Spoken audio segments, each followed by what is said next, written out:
He said, the Lord hear thee in the day of trouble. There is a specific hearing for the day of trouble. May God not hear you in the day of trouble. Because there are certain days of trouble that requires urgency. There are some things you are going through that if things don't turn around in 24 hours, it will never be corrected again. Those are the days when this kind of prayers become very, very important.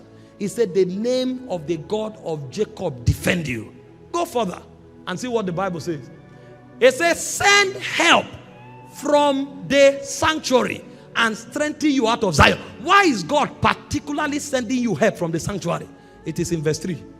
It's not everybody that God sends help for from the sanctuary. Now read scriptures and quote them. Find their context.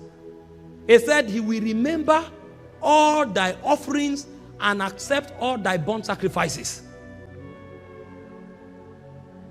Do you think when God has an agenda, somebody else deny himself food and go to labor, God is not hearing? You now wake up and say, there's no sacrifice, Jesus died for all of us. If Jesus died for all of us, who will go and do the evangelism?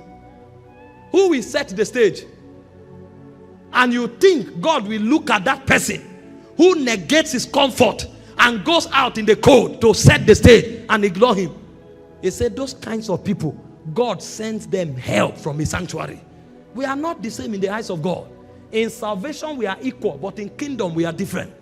Because in kingdom God has an agenda, and God can boycott 1 million people to attend to those who are servicing his agenda. Because if those people are not there, his agenda on the earth will be truncated.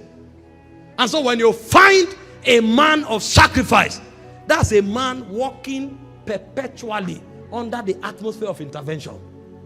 Make no mistakes about it.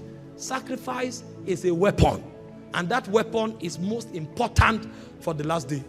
Every time you go out of your way to do something in God's kingdom, it is recorded.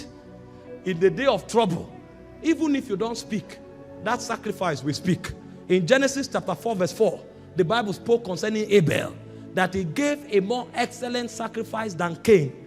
And when Cain slew his brother, Abel no longer had mouth to speak, but he said, the voice of thy brother is crying to me from the ground. So when a man enters the corridor of sacrifice, he becomes immortal. He becomes eternal. Even when he's not around, he still speaks. Weapons of the last days. Don't live this irresponsible Christian life where they do nothing. They are just strolling in and out of church. My God, in this world where you need God to be invincible, you can afford to be irresponsible. That's a deception from the pit of hell.